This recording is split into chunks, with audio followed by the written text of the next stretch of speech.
At 500 hours, August 7th, 2025. Dawn's breaking over Crimea, but Russia's about to have a real bad morning. Putin's most advanced S-500 system is about to be turned into a pile of scrap metal by Ukrainian drones. Never has $2 billion vanished so quickly. The architects of this chaos are the operators of Ukraine's Prymary unit watching from a bunker near Odesa. They are conducting a two-pronged strike, a perfectly synchronized hunt. The first hunting party is the distraction. 8 FPV kamikaze drones are streaking towards Sevastopol harbor, their target a sleek BK-16 landing craft. Their mission: create a loud, fiery problem that Russia can't ignore. But the real mission, the one that will echo in the Kremlin, is being carried out by the second hunting party. 7 more FPV drones are silently climbing the cliffs of Ai-Petri mountain. Their target is the 98L6 Yenisey radar. It's not just a radar, it's the crown jewel, the $200 million nervous system of Russia's entire multi-billion-dollar S-500 Prometheus program. The S-500 is Moscow's final answer to the West's most terrifying weapons. It was built to do the impossible: track and shoot down America's invisible F-22 and F-35 stealth jets, intercept ballistic missiles arcing through space, and even destroy hypersonic weapons moving at over 5 times the speed of sound. This system was designed to make Crimea an impenetrable fortress, the ultimate symbol of Russian power. And the Yenisey radar is what makes it all work. Without it, the S-500 is just a collection of very expensive, very dumb missile launchers. And today it's being hunted by a handful of $500 drones. Both groups are exploiting the same simple law of nature. While Russia's powerful radars scan the skies, their beams fire in a straight line. By flying at a constant altitude of just 130 feet, the entire Ukrainian swarm is moving underneath those beams, using the Earth's own curvature as an invisibility cloak. The final countdown has begun. As Russian commanders are about to be distracted by a boat turning into a barbecue, the brain of their most advanced weapon system is about to get permanently shut down. For the final command from Odesa, the swarm cleaved in two, each with a distinct and deadly purpose. The first group, the distraction, screamed south toward Sevastopol. The second, the kill strike, began its silent ascent toward the Ai-Petri peak. The 8 FPV kamikazes and 5 decoys of Group Barbecue were now entering hostile territory. As they closed within 30 miles of the coast, the invisible wall of Russian electronic warfare surged to life. It wasn't a blind barrage. It was a sophisticated, layered defense. First came the GPS, spoofing a subtle attempt to feed the drones false location data and make them think they were lost over the open ocean. The drone's onboard AI instantly flagged the discrepancy. Their internal inertial navigation units, which track movement by feel rather than by satellite, recognized the spoofing attempt for what it was: a lie. The drones ignored the false signals and held their course, guided by the laws of physics. 8 seconds after the spoofing failed, the Krasuka 4 jamming kicked in, screens flickering at 5:02 hours. In the Odesa bunker, the operator's screens for Group Barbecue flickered and went dark one by one. The connection was severed. They were now completely blind, trusting entirely in the programming and the AI they had installed. For a moment, there was nothing but silence. On a Russian radar console in Crimea, a young operator saw a flicker of electronic noise on his screen, a momentary blip in the storm of their own jamming. He squinted, watched it for a second, and then dismissed it as a system glitch or atmospheric interference. He had no idea he had just seen the ghosts of 7 FPVs and their decoy escorts fly right past his post. Now, through the electronic gauntlet, the drones were on their own. The 5 decoys activated their broadcast modules, flooding the harbor's defense radars with a blizzard of false targets. On Russian screens, 8 drones suddenly looked like 80. Through the chaos, the lead FPV kamikaze broke through the morning mist. Below the Sevastopol harbor lay waking. And there it was, the BK-16, a 45-foot shadow tied to the pier. The drone's AI didn't see a boat. It saw a pre-assigned target box. It saw fuel tanks. And it adjusted its course, beginning its final autonomous dive. While Group Barbecue was making all the noise, the second hunting party, 7 FPV kamikazes and their 5 decoys, was performing a much more delicate operation. Their target wasn't at sea level. It was perched 4,000 feet up on the jagged peak of Ai-Petri mountain. Their mission: to sneak into the throne room and kill the king.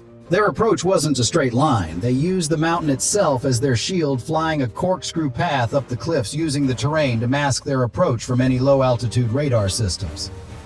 The wind up here was treacherous, gusting unpredictably, forcing the operators in Odesa to make constant, minute adjustments.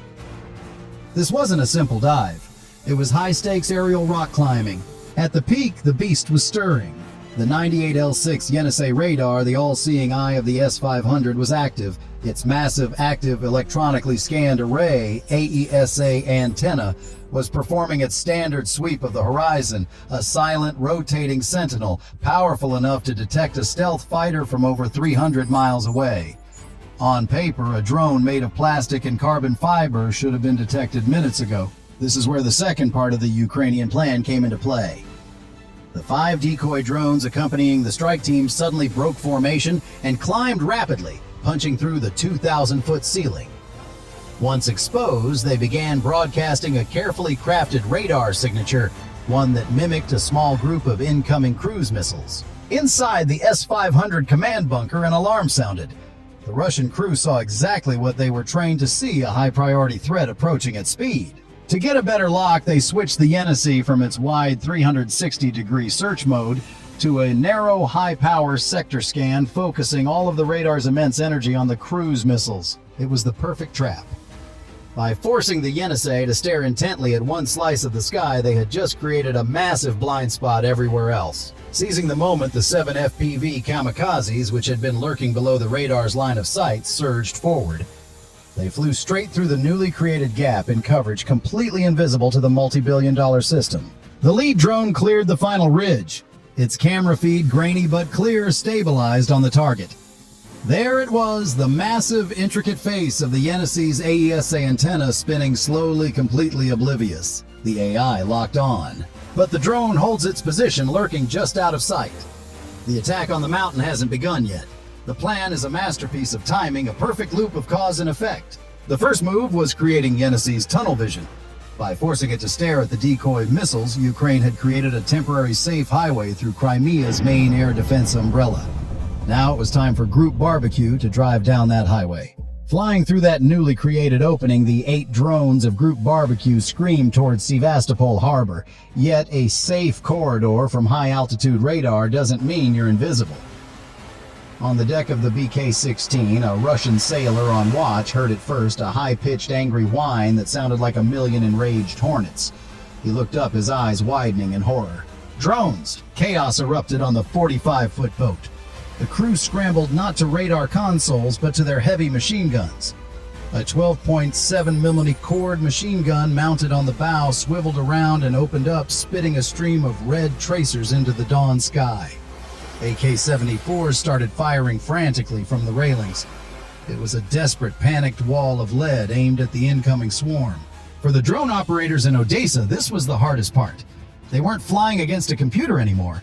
They were flying against panicked humans with live ammunition. The drones jinked and weaved, their AI executing wild, evasive maneuvers. Fountains of water erupted around them as bullets stitched across the sea's surface. One drone flew directly through a stream of tracers and simply vanished. A $500 asset sacrificed to occupy the gunner's attention for 3 critical seconds. The drone's camera shook as tracers zipped past its AI, executing a sharp barrel roll to dodge the hail of lead heartbeats away from impact. But the Russians couldn't shoot at all of them at once. While the main gunner was tracking one drone, another one broke through the hail of fire. The FPV drone's camera feed was a blur of tracers and sea spray. The AI ignored the chaos. It had one objective. It slammed into the BK-16 just below the deck, right where the fuel tanks were stored. The resulting explosion was massive. The boat didn't just burn, it erupted in a 2,000-degree fireball ripping through its fuel tanks. That detonation became the single biggest attention magnet in all of Crimea. Every Russian commander, every air defender, every officer's attention was now violently yanked to the column of black smoke rising from their strategic harbor. That was the real trap, because while the Russian command chain was screaming into their radios about the boat that had just ceased to exist, they forgot all about the quiet mountain peak. High above the chaos, the lead drone of the Ai-Petri team, having patiently waited for the fire alarm to go off now, surged forward. The S-500 crew, their attention diverted by the crisis in the harbor, never saw the final fatal attack on their own screens. The drone closed the final distance. The brain of the S-500 was about to be shut down, and it never even saw the punch coming. While every Russian officer in Crimea was looking at the smoke cloud over Sevastopol, the bodyguard on Ai-Petri mountain realized the fire alarm was a trick. His Panzer S-1 radar screen lit up with 7 solid targets screaming up the mountainside. They were already inside his optimal engagement range. The Russian operator was a professional. He knew his system's limits. The Panzer is a beast, but its computer can effectively track and engage a maximum of 4 targets at once. He was looking at 7. This wasn't a fight. It was an ambush. Still, he did his job. The Panzer's turret snapped around and the first missile leaped off the rails. A perfect shot. One of the FPV drones disintegrated in a flash of light. 1 down, 6 to go. The math wasn't getting any better. In the Odesa bunker, the Ukrainian operator saw the kill. This was expected. The first drone was always a sacrifice designed to make the Panzer reveal its position and waste precious seconds. A final command was sent to the remaining 6 drones. Scatter and overwhelm. By 5:05 hours as smoke rose from Sevastopol, the Ai-Petri drones closed in 15 seconds from the kill. The swarm exploded into a 3-dimensional nightmare for the Russian gunner. 2 drones shot straight up, forcing the Panzer's turret to aim high against the sky. 2 dropped low, hugging the rocks, trying to confuse the radar with ground clutter. The last 2 just kept coming straight on. The Russian operator had to choose. His computer was screaming at him, trying to solve an impossible equation. He ignored the high targets, they were furthest away. He ignored the low targets, his radar was having trouble getting a clean lock. He aimed for the 2 coming straight at him. Another missile launched, another perfect shot. The second FPV drone vanished. 2 down, 5 to go. But it had cost him 8 seconds. The remaining drones were now terrifyingly close. Too close for another missile launch. He did the only thing he could. He slammed his hand down on the controls for the cannons. The Panzer's twin 30mm cannons erupted with a sound like the world was tearing in half, spitting out a fire hose of tungsten and high explosives at a rate of 4,000 rounds per minute. It was a spectacular, desperate wall of go away. But here's the thing about trying to hit a small weaving drone moving at 120 miles per hour with cannon fire. It's less about aiming and more about pure dumb luck. The air was filled with red tracers, but the drones were too small, their final approach too erratic. They flew straight through the storm of lead. The bodyguard had failed. The first drone that broke through slammed into the face of the massive Yenisey antenna. There wasn't a huge explosion, just a sickening crunch. The sound of a $200 million piece of hyper-advanced technology being shattered. The spinning antenna visibly shuddered. Before it could even grind to a halt, the second drone hit the heavy rotary motor at its base, the muscle that turned the giant eye.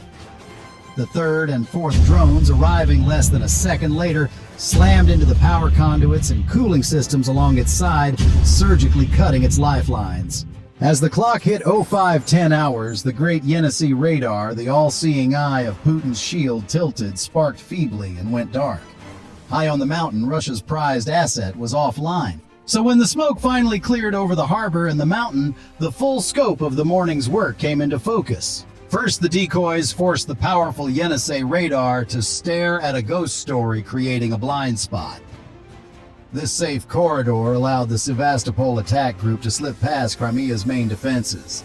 Then the attack on the BK-16 created a massive fiery distraction in Russia's most important naval base.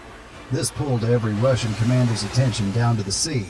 It was the perfect misdirection. And in that moment of induced chaos, while everyone was looking at the fire, the drones waiting patiently at Ai-Petri surged forward and killed the unguarded Yenisey. The burning boat was the bait that allowed them to kill the beast. It was a perfect checkmate. The strategic result is devastating for Russia. The loss of the Yenisey blinds the entire S-500 network in the region. Their ability to detect incoming ballistic missiles, stealth aircraft, and long-range drones over a 370-mile area is now crippled. The impenetrable fortress of Crimea now has a giant gaping hole in its shield.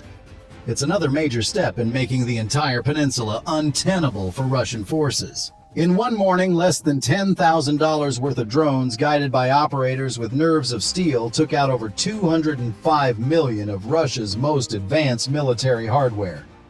They prove that in modern warfare, it's not the size of the weapon that matters. It's the cleverness of the warrior who wields it. So what do you think is next on Ukraine's hit list? That bridge, another warship? Let me know your predictions in the comments below.